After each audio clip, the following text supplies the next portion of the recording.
पण सन्नाटा कसा वाटते.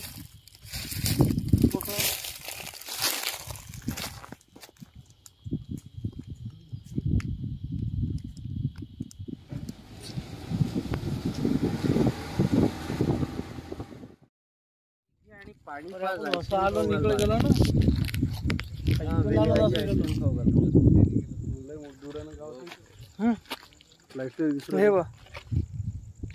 अपना तो एक ही इलाज है भाई फिलहाल का, आइसक्रीम.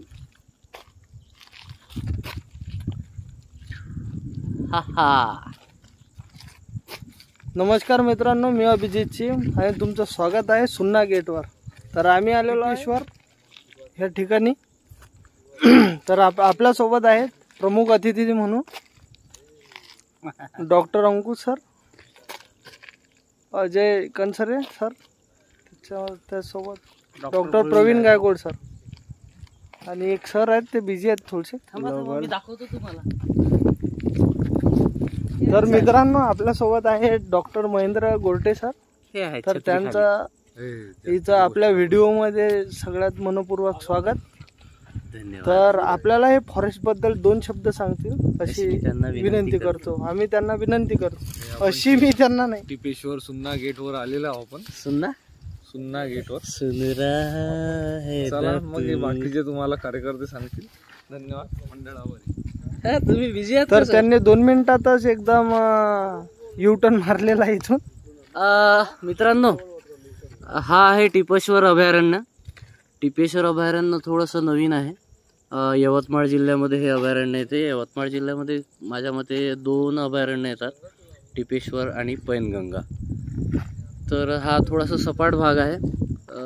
सपाट भागामध्ये काय असते, थोडंसं जनावरं दिसण्याचे चान्सेस बऱ्यापैकी राहतात. पण थोडंसं आपल्याला बॅड लक म्हणावं लागेल, पाऊस पडला. बघू शकता तुम्ही की माती अगदी ओली माती आहे सध्या. पण हरकत नाही, पाऊस पडल्यानंतर वातावरण अगदी बढिया झालेलं आहे, त्याच्यामुळे मजा येत आहे. आता थोडंसं आम्ही नाश्ता वगैरे करून बाहेर पडलेलो आहोत आणि जंगलामध्ये फिरतोय.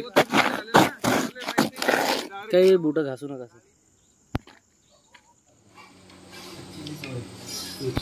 आता तुमचं लक्ष असेल तर खूप लोकांना वरून मीठ द्यायची सवय. ॲक्च्युली पकडल्या मिठाची चव वेगळी, कच्च्या मिठाची चव वेगळी. पकडलेल्या चटणीची चव वेगळी, कच्च्या.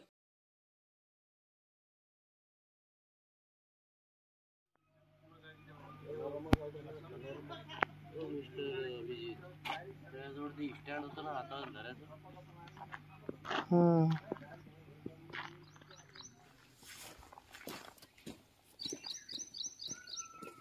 तुमच्यासाठी तो व्हिडिओ डबल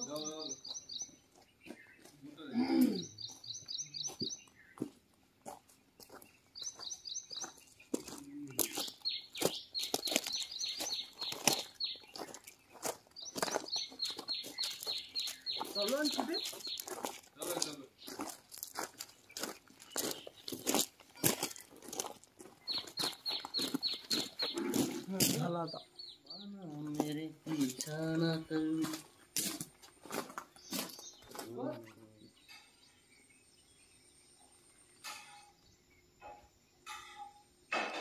चालू झालं का त्यांना? काय नाही. सीने मेरा तोड़ा बर्बादी की तरफ ऐसा मोड़ा. सर असेल भेटेल ना एक भले मानुष को मानुष बना के छोड़ा. दिल ऐसा किसी ने मेरा तोड़ा बर्बादी की तरफ ऐसा मोड़ा.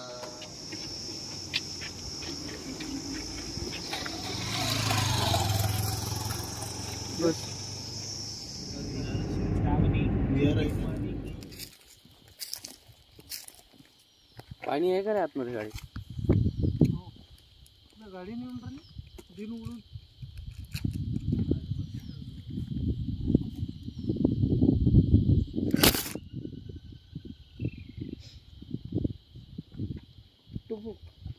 आलू ठेवून दिले.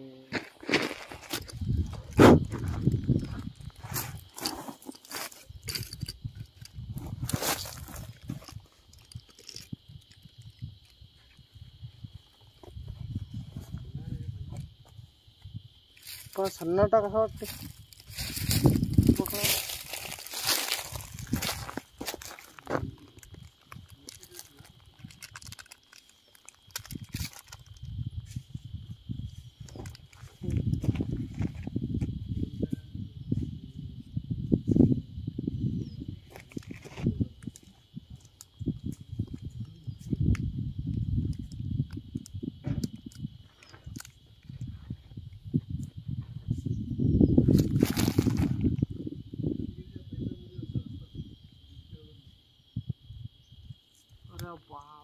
वाघ दिसू राहिला बा.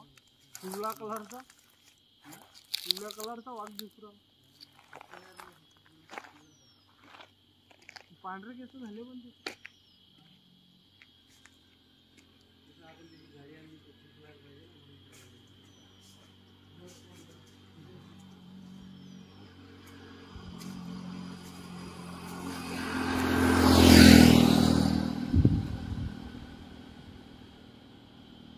चला भोजने तिथं समाजातच माणूस आहे तो आपल्याला चांगली माहिती देणार.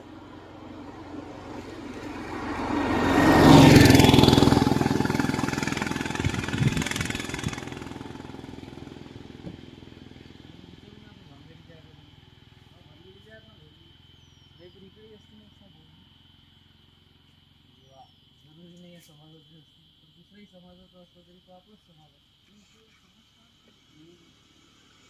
आमच्या नाही तर तुमच्या समाजाचं.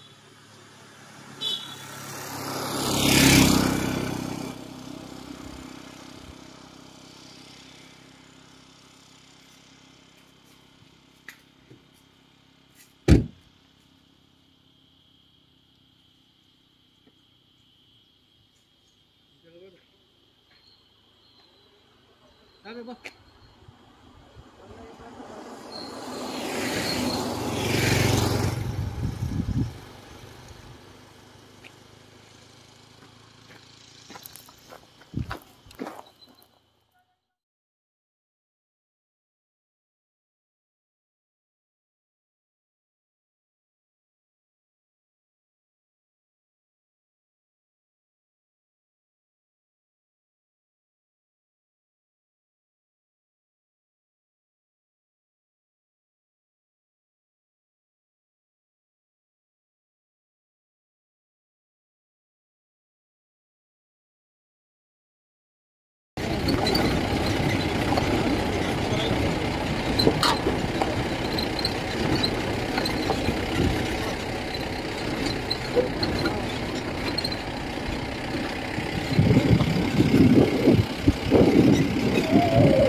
नमस्कार मंडळी.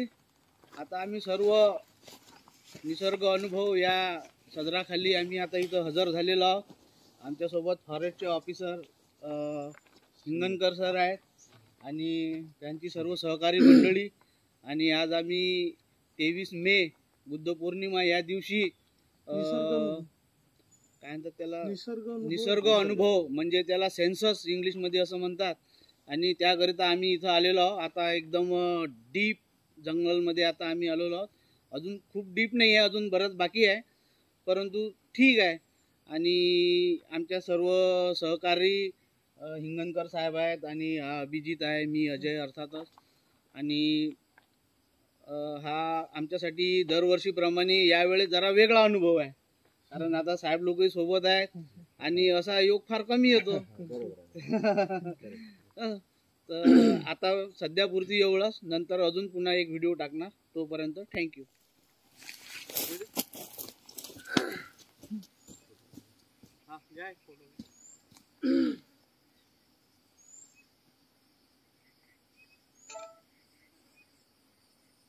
चालू आहे का? हो, व्हिडिओ चालू आहे. आता आम्ही नैसर्गिक पाणवठ्याजवळ आलेलो आहोत आणि हा आता आपण पाहू शकता की हा नैसर्गिक पाणवठा आहे जिथे सर्व जंगली प्राणी पाणी वगैरे प्यायला येतात आणि इथंच जीवन मरणाचा खेळ चालू होतो. काही पाणी पितात, काही मारण्यासाठी येतात आणि हे निसर्ग चक्र आहे. आणि या बाबतीत आता आमच्यापेक्षा जास्त तर तुम्हाला साहेबच सांगू शकतील. तर साहेब तुम्ही सांगा आता. पैनगंगा अभयारण्यामध्ये प्रथमतः मी आपले स्वागत करतो की 2024 आज बुद्ध पौर्णिमेनिमित्त दरवर्षी प्राणीगणना असते आणि तुम्ही एवढ्या लांबून आलेला आहात, तर निश्चितच तुम्हाला निसर्ग अनुभव चांगल्या प्रकारे येणार आहे. कारण या पैनगंगा अभयारण्यामध्ये असंख्य प्रकारचे प्राणी आहेत आणि आज रात्रीला बघूया आपल्याला काय काय भेटते काय काय नाही. तर हा नॅचरल सोर्स आहे आणि इथे नेहमी प्राणी येत असतात. त्याच्यामुळं अस्वल झाला, बिबट झाला, रोही झाले, हरण झाले, वेगवेगळ्या प्रकारचे प्राणी आपल्याला पाहायला मिळतील. थँक्यू.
होईल आपल्याला.